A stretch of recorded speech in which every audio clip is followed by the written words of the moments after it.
Bueno, empecemos por definir el estrés. El estrés es como una respuesta que vamos a tener frente a una situación y que nos permite prepararnos, que nos permite estar listos para poder desenvolvernos de la mejor manera. Pero cuando ya esto empieza a salirse del patrón que me permite funcionar adecuadamente, ya empieza a tornarse patológico.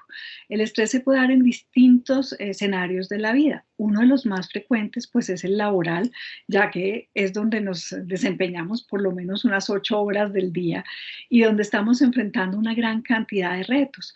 El estrés laboral entonces va a ser como una reacción, una respuesta que se va a dar en distintos canales, tanto físico como emocional, cognitivo y psicológico, frente a la situación laboral que se siente de una manera demandante, que se siente que mis recursos emocionales, de conocimiento, de horario, de mi capacidad de trabajo están siendo rebasados por las exigencias que está teniendo el trabajo hacia mí en cualquiera de las áreas.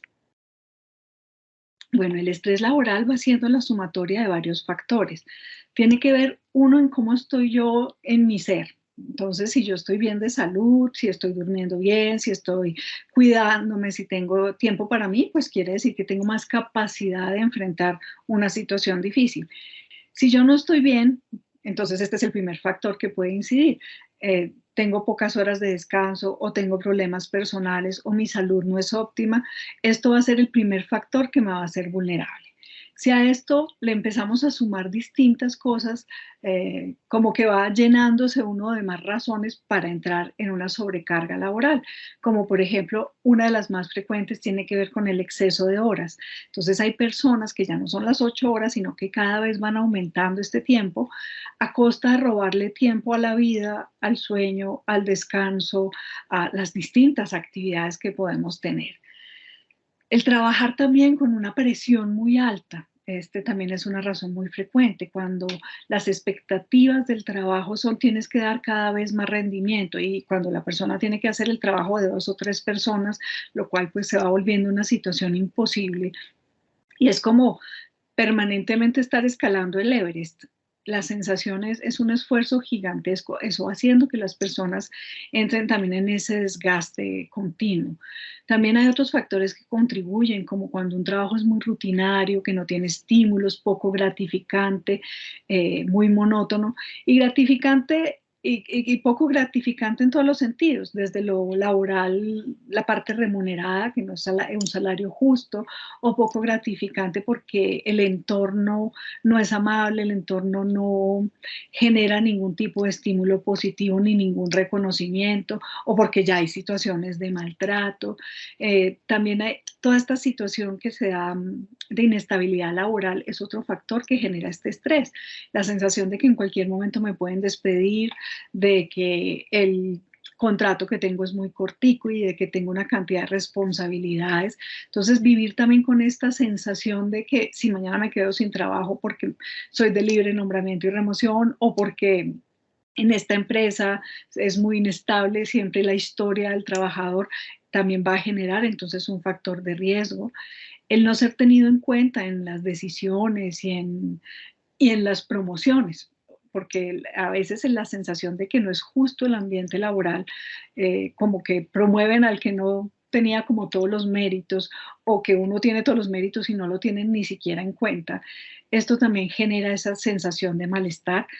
Cuando hay conflicto de roles y de jerarquía, pues porque no se siente que las cosas se están dando en el orden que debería ser, cuando hay conflictos en los límites, que no se sabe muy bien cuáles son mis tareas, cuáles son las del otro, o los límites también en la parte de autoridad, cuando no hay un buen equipo de trabajo o porque me toca hacer las cosas muy solo y las personas que me deben ayudar no me ayudan, o cuando el equipo genera muchos conflictos, cuando hay situaciones de acoso o de maltrato laboral, cuando el espacio de trabajo tampoco es un espacio que genere pues el bienestar y que sea la infraestructura adecuada. Esto como por nombrar algunos de los factores que se van sumando. Entonces decíamos que factores personales, como estoy yo, los factores del ambiente laboral, los factores de mis compañeros, los factores desde la parte jerárquica y súper clave entonces para tener en mente como factor de riesgo el exceso de horas y las expectativas de muy altas alrededor de lo que yo tengo que hacer cuando ya sobrepasa mis límites. Este estrés laboral va creciendo y si no se va reconociendo, manejando y enfrentando, va a traer una gran cantidad de cambios para la persona en su ámbito de vida, de salud, para su familia, porque la familia se va a ver afectada si la persona no está bien, y para el entorno laboral.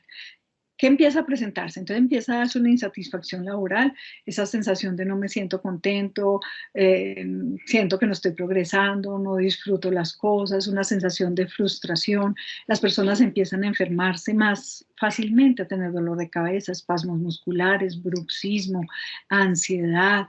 Todo esto lleva entonces también a más incapacidades, más ausencias, lo que hace que la persona se atrase más en las labores y que el trabajo, en vez de como replantearse las cosas, generan es una sobrecarga, porque también uno lo ve que a veces las personas están incapacitadas y les mandan el trabajo para que estén haciendo desde la incapacidad. Se van dando también respuestas psicosomáticas, o sea, cómo toda esta sensación de estrés y de insatisfacción se empieza a salir a través del cuerpo. Los órganos empiezan a llorar esta sobrecarga. Entonces es muy frecuente el dolor lumbar, el dolor de cabeza, las gastritis y los cuadros infecciosos virales y demás, porque las defensas van a bajar mucho. Baja toda la sensación de eficacia, entonces empiezan las personas a cuestionarse, ¿será que no soy tan bueno? ¿Será que no doy la talla? ¿Será que es problema mío? Y eso hace que a la vez entonces rindan mucho menos. Al no sentirse bien, las personas entonces también se sienten cansadas, no duermen bien, no se alimentan bien, se tornan más irritables y ahí es donde los vínculos, los que están cercanos, van a verse afectados, que dicen, no, pero es que fulanito vive a todas horas ocupado, trabajando, nunca tiene tiempo para uno, pero además cuando tiene tiempo o está cansado o está de mal genio. Entonces claramente las relaciones se van a ver afectadas. Todo esto facilita también que la persona tenga más fácil, no solamente todos los psicosomáticos, sino que tiende a haber más accidentes de trabajo. Y vienen situaciones tan complicadas como que las personas se pueden deprimir, puede haber cuadros de ansiedad muy graves, insomnio es muy frecuente y a veces el consumo de sustancias, en especial del alcohol. Se busca el alcohol casi que como ese alivio, que es un alivio que termina empeorando como todo este círculo de situaciones que estábamos nombrando. El estrés laboral, al ser una situación pues médica que requiere un abordaje multifactorial, va a implicar entonces que se den acciones al individuo, al entorno en su familia, al entorno laboral. Y esta parte laboral es muy importante, pues ya algunas empresas se enfocan en la calidad de vida del trabajador y en detectar señales, pero sí hay que tener en cuenta que hay que tener como todas las áreas en conjunto para que el manejo sea oportuno y adecuado. A nivel individual es muy importante entonces el trabajo de qué está pasando con la persona, revisar que esté pudiendo tener las 8 horas de sueño, que tenga espacios de descanso, que disponga de sus fines de semana, porque es que a veces el trabajo hasta se roba el fin de semana, que pueda estar teniendo tiempo para sus alimentos, para prepararlos, para consumirlos, para hacer ejercicio, para estar en su entorno familiar. Mirar eso que es lo más básico pues del autocuidado de cualquier ser, mirar ya qué síntomas está teniendo para enfocarse también en el manejo del dolor o la molestia que esté teniendo, pero definitivamente generalmente se van a asociar síntomas de ansiedad o síntomas depresivos que también se deben trabajar. Aquí viene como un trabajo muy importante el manejo de los pensamientos, porque tienden a tornarse las personas con pensamientos de autodescalificación, de autocrítica muy grande y con pensamientos muy catastróficos. Entonces, dentro del trabajo individual se hace un manejo también de este manejo de pensamientos, manejo de hábitos, manejo de organización de tiempos y de prioridades. Se busca que también se generen espacios gratificantes en el tiempo libre, que se organicen bien las metas con objetivos que sean muy realistas, con objetivos alcanzables, que su entorno de trabajo también pues esté óptimo en iluminación, en que esté aireado, que esté limpio, que esté ordenado, se busca fomentar también pues que las relaciones con los pares en el trabajo y con los superiores pues funcione dentro de lo más óptimo. Y ya a nivel organizacional se trabaja mucho el tema de seguridad laboral, identificar los grupos vulnerables, las señales de alarma, promover actividades sociales, pues organizar que todos tengan los tiempos libres como debe ser. Y se busca capacitar mucho pues a las personas, no solamente en cómo debe ser el ambiente laboral, sino también en detectar las señales del burnout, de este estrés laboral.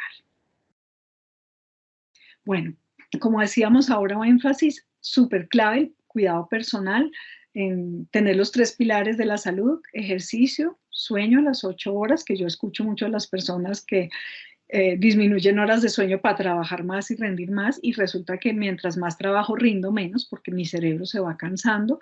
Entonces, sueño, ejercicio y una buena alimentación es un pilar básico.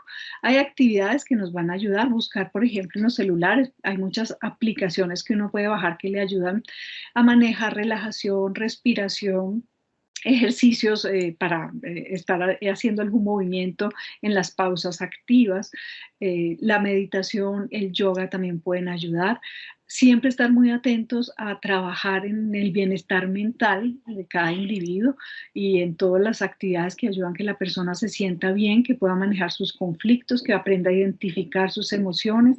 El manejo de las emociones siempre va a ser algo clave como parte de la prevención de cualquier riesgo de estrés.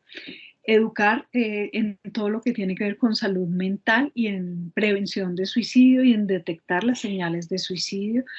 Trabajar en evitar el tema de estigma alrededor de salud mental es muy importante, porque muchas veces las personas no consultan por este burnout laboral porque es, no, pues como esto está como tan conectado con la parte mental, me van a calificar como de flojo, como que no soy tan bueno, como que es que no me esfuerzo lo suficiente. Es también dentro de la prevención es muy clave que cada vez estemos hablando más del tema, conociendo más del tema y que no lo manejemos como con esta descalificación que se ha venido manejando hasta ahora.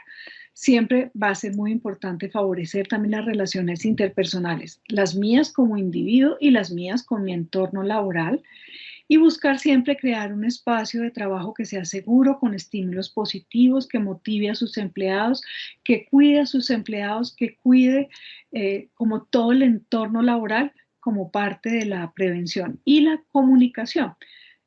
Si yo me estoy sintiendo mal, debo comunicar pues a mi entorno y a mi empresa y a la parte pues que maneja recursos humanos, y la empresa también debe estar buscando siempre cómo comunicarle a sus empleados las metas, el cómo se va a seguir trabajando, el cómo se va a cuidar a los empleados y el qué se va a hacer cuando se presente alguna situación difícil. O sea, la comunicación en todos los sentidos es clave como parte también de la prevención del estrés laboral. A mí siempre me gusta mucho insistir en la ley de los 3/8. Entonces la vida se divide en 3/8. 8 horas para dormir, 8 horas para tener como la vida de actividad laboral o académica que uno esté desempeñando, y 8 horas de la otra parte de la vida, donde está el salir, el tener amigos, las responsabilidades de pronto, pues de leer, de la casa, de ciertas cosas extras que tiene uno, de cocinar, de comer, del autocuidado, y esas 8 horas no deben ser negociables. O sea, yo no le debo robar ni al sueño, ni a mis 8 horas de vivir fuera del ámbito laboral. Entonces, ojo, esas 8 horas de trabajo son 8 que no se deben estar extendiendo, y las otras las debemos cuidar muchísimo para poder cuidar esta ley de los 8, para poder tener un equilibrio, que fíjense que ahí nos queda perfectamente equilibrada la vida en esas 24 horas.